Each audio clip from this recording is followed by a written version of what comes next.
Hello' guys পুনৰবাৰ স্বাগতম জনাইছোঁ মোৰ ৰিয়েল ফেক্ট ইউটিউব চেনেললৈ। আজি আছোঁ মই পাটেকিবৰি সত্ৰত। এই সত্ৰখনৰ বিষয়ে নজনা কিছুমান গুৰুত্বপূৰ্ণ কথা মই জনাই আছোঁ এই ভিডিঅ'টোৰ জৰিয়তে, গতিকে ভিডিঅ'টো স্কিপ নকৰাকৈ শেষৰলৈকে চাব। আহক তেন্তে ভিডিঅ'টো আৰম্ভ কৰোঁ।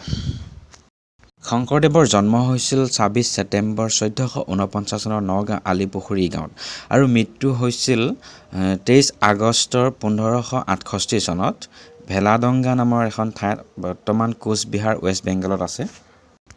জনশ্ৰুতি অনুসৰি পাটেকিবৰিৰ যি মণিকূটৰ স্থান আছিল, সেই স্থানত হেনো আগতে পোহৰ দেখিছিল এজন মুছলমান লোকে, আৰু সেই পোহৰ দেখি ব্ৰিটিছ চৰকাৰক খবৰ দিছিল আৰু ব্ৰিটিছ চৰকাৰে আহি জংঘল চাফা কৰিছিল ১৪টা হাতী লৈ, আৰু তাৰ পিছতে শংকৰদেৱৰ জন্মস্থান ইয়াত স্বীকৃতি দিছিল। আৰু শংকৰদেৱে ব্যৱহাৰ কৰা প্ৰাচীন প্ৰাৰ্থনাত এটা আছে, আৰু মণিকূটৰ ভিতৰত শংকৰদেৱে নিজ হাতে লিখা সাঁচিপাতৰ পুথি এখনো ইয়াতে উদ্ধাৰ হৈছিল। আৰু শংকৰদেৱে ব্যৱহাৰ কৰা লিখা মেলাৰ কাৰণে এখন টেবুলো আছে, আৰু এই সকলোখিনি সম্প্ৰতি মন্দিৰত সংৰক্ষণ কৰি ৰখা হৈছে মণিকূটৰ ভিতৰত। আৰু এই সত্ৰৰ নামঘৰ প্ৰতিষ্ঠাৰ দিৱসত পীতাম্বৰ দেৱগোস্বামীদেৱে অক্ষয়বন্তি প্ৰজ্বলন কৰিছিল।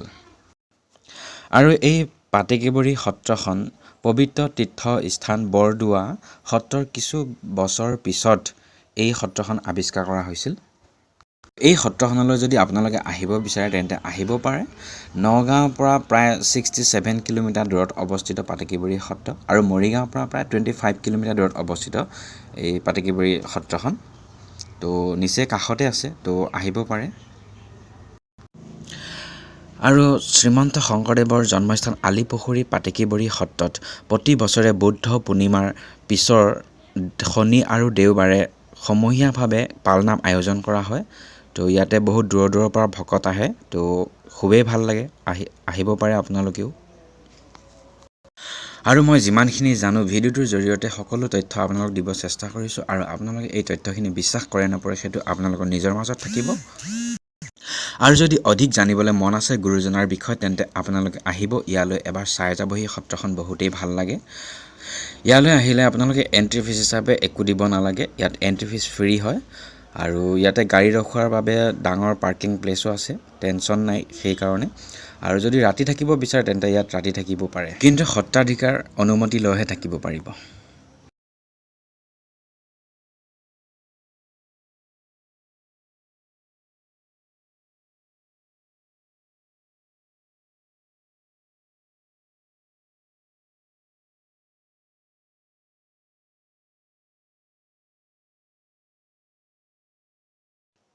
তো গাইজ আজিলৈ ইমানতে সামৰণি মাৰিছোঁ।